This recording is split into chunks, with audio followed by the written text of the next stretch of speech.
Hidup di kapal mungkin awalnya terdengar romantis. Angin bersih semilir, mentari cerah, kesunyian yang damai. Hei, siapa yang tidak mau? Tapi bersiaplah untuk berpamitan dengan sebagian besar kegiatan dan barang favoritmu. Ruang di kapal kecil sangat sempit dan kehidupan di laut tidak cocok bagi kamu yang suka menyimpan banyak barang atau bagi para penderita klaustrofobia. Kepalamu juga mungkin akan sering terbentur, apalagi kalau kamu tinggi. Saat berkemah, setidaknya kamu bisa berjalan-jalan untuk melepas penat. Kalau di kapal, kamu bisa segera merasa seperti tikus dalam kandang. Jadi, semoga setelah beberapa tahun di laut, kamu bisa membeli yacht impianmu. Berjalan-jalan di geladak besar akan memanjakan dirimu sekaligus sebagai sarana olahraga. Karena beberapa yacht bisa sepanjang lapangan sepak bola. Tapi, sekeren apapun kapalmu, internet bisa menjadi masalah dimanapun kamu berlayar. Sinyal ponsel dan koneksi Wi-Fi cuma bisa digunakan bagi kamu yang berencana tinggal dalam jarak 8 km dari pantai. Tapi, jika ingin menjelajah ke laut lepas, apapun kapalmu, takkan ada panggilan, SMS, ataupun media sosial. Tak ada sama sekali. Kamu bisa merasa kesepian, tapi juga bebas. Sebelum mulai hidup di kapal, kamu mungkin ingin ikut pelajaran berlayar dulu. Harganya sekitar Rp350.000 per jam, dan para ahli merekomendasikan untuk berlatih sampai 50 jam hanya agar kamu paham dasar-dasarnya. Menguasai keterampilan berlayar akan butuh lebih dari setahun, tapi setelah itu kamu bisa bersenang-senang. Bersiaplah untuk bekerja keras, kapal butuh banyak perhatian. Ada saja yang perlu diperbaiki atau dibersihkan, kecuali jika kamu mempekerjakan kru mekanik dan pembersih khusus. Meski begitu, bersih-bersih kapal tidak akan semelelahkan membersihkan rumah. Kapal terbesar pun tetap lebih kecil dibanding rumah pada umumnya. Kalau untuk kebersihan diri sendiri, masalah yang mungkin kamu hadapi adalah tidak punya air mengalir. Kamar mandi yang disebut kepala di kapal hanya punya kabin pancuran mungil yang sangat sempit untuk orang dewasa. Jangan berpikir membawa banyak macam barang perawatan diri, sebab rak di sini hanya cukup untuk barang-barang penting. Namun, kalau kapalmu adalah kapal pesiar terbesar di dunia yang panjangnya 183 meter, kamar mandimu akan terlihat seperti kamar mandi biasa di rumah. Mungkin bahkan lebih bagus. Ada wastafel ganda, bak mandi besar, dan tempat pancuran, cermin berlampu, serta banyak laci. Sekarang, mari bahas toiletnya. Kamu akan butuh waktu agak lama untuk membiasakan diri. Hal pertama yang akan kamu sadari adalah tidak ada air. Mirip sekali dengan toilet di pesawat terbang kan? Aturan yang sama berlaku untuk keduanya. Tidak ada air berarti tidak ada percikan saat kendaraanmu bergoyang-goyang. Yang pasti, kamu tidak terhubung ke pipa pembuangan apapun. Jadi, toilet di kapal layar biasanya disiram secara manual. Artinya, kamu memompa air dari tangki penyimpanan di kapal. Setelah air keluar, kamu pun menyiram isi toiletmu. Setelah menabung cukup banyak untuk membeli yacht, kamu mungkin akan punya penyiram elektrik yang bisa mengisi toilet dengan air laut. Jadi, kemana perginya tabunganmu kemudian?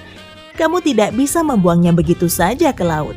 Seperti halnya pesawat, tabunganmu akan disimpan di tangki penampungan kapal, dan kamu bisa mengosongkan dan membuangnya dengan bantuan pekerja profesional saat kamu merapat ke dermaga. Oh, pastikan kamu memakai tisu toilet ramah lingkungan. Dengan begini, kamu tidak perlu mengeluarkan banyak uang karena toilet tersumbat.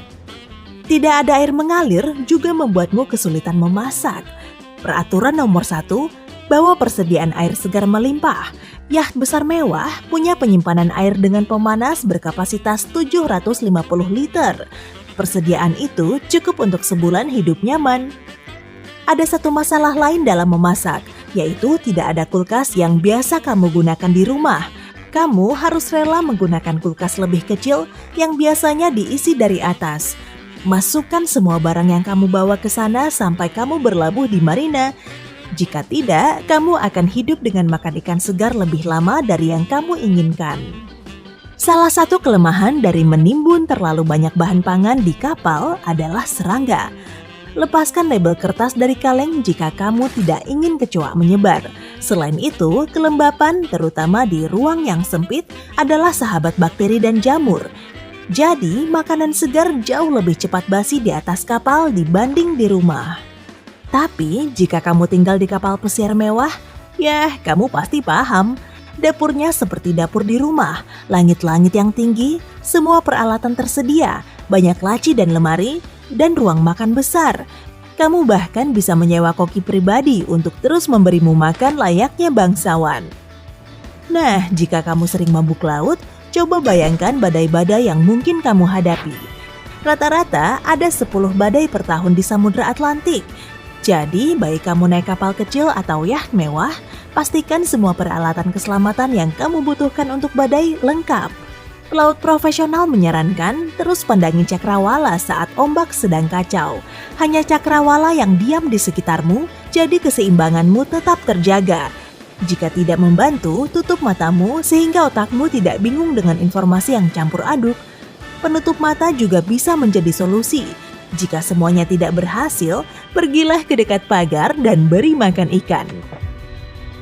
Oke, semua pembahasan tadi adalah untuk kamu jika baru pertama memulai. Tapi, bagaimana jika kamu sudah menjalani kehidupan seperti ini di kapal? Orang yang menghabiskan seluruh hidupnya di laut bisa kebal terhadap mabuk laut. Sistem keseimbangan tubuh yang luar biasa pun makin kuat. Berat badanmu pun mungkin turun, tapi ototmu makin besar. Sebab, pertama, tidak ada restoran cepat saji di pinggir jalan, apalagi layanan pengiriman makanan.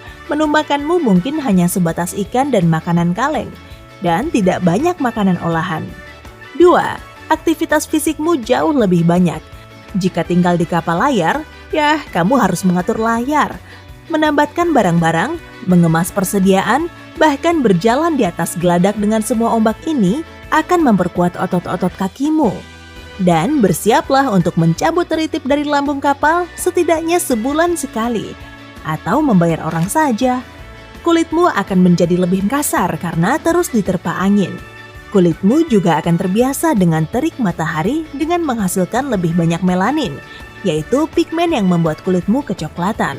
Tentu saja kamu disarankan menggunakan tabir surya, tapi harganya lumayan mahal. Sisi buruknya, jika kabinmu terlalu kecil, encok bisa menjadi masalah yang serius karena kamu harus sering membungkuk. Tinggal di atas kapal bisa menghemat uang, terutama jika kamu pandai merawat kapal sendiri alih-alih menyewa tenaga profesional. Tagihan listrik dan airmu jauh lebih kecil dibanding di darat. Uang terbesar yang mungkin kamu keluarkan adalah saat berlabuh di marina. Ya, tak peduli seberapa sukanya kamu akan kehidupan di laut, kamu masih akan bergantung pada layanan dan persediaan di darat. Kecuali jika seluruh peradaban berpikir untuk hidup di kapal juga. Kalau begini, mungkin akan ada toko swalayan mengambang, rumah sakit, sekolah, dan lain-lain. Jadi, intinya hidup di atas kapal tak jauh berbeda dengan tinggal di tenda. Hanya saja kamu dikelilingi oleh air, bukan pohon. Tidak masalah, kamu tinggal di kapal kecil atau yacht mewah, kamu tetap bisa menikmati matahari terbenam yang indah dan bintang yang tak terhitung jumlahnya setiap malam. Kecuali jika ada badai, bulan pun muncul lebih dekat dari sebelumnya. Kamu pun berkesempatan melihat lumba-lumba melompat dari air, burung-burung terbang di atas kepala, dan kamu akan merasa lebih dekat dengan alam. Kamu pun bisa membawa rumah berlayarmu ke lokasi terpencil, kapanpun kamu ingin menjauh dari keramaian. Impian yang indah.